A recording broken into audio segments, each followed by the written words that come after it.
If you're a member of Lloyds, then you may be familiar with the coming into line exercise, or CIL. But for those who aren't, CIL is an annual capital test.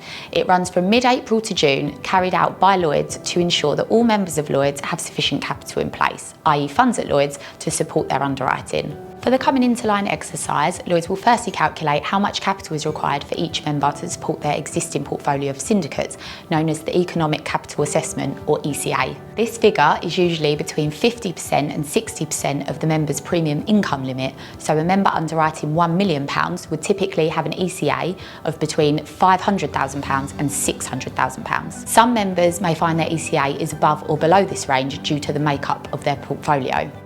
Secondly, Lloyds takes into account the solvency position for each member. When the open years are profitable, the solvency position tends to be a credit, whereas when the open years are estimated to be a loss, the solvency position will be a deficit.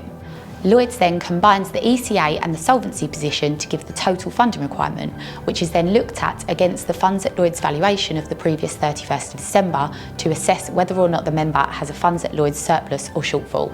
Lloyds produces capital test statements showing each member's position in mid-April, and if the member has a shortfall, they are given until the 23rd of June to provide new extra assets into their funds at Lloyds. An earlier deadline of mid-May applies to the provision of bank guarantees and letters of credit.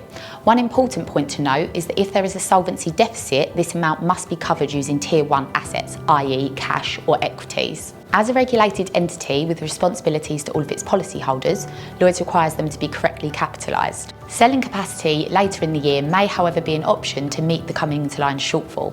Hamden's private client directors will give you as much warning as possible prior to April should we believe you will have a shortfall, and they will work with you and your advisors, such as stockbrokers, to ensure that the necessary extra level of assets are lodged in time.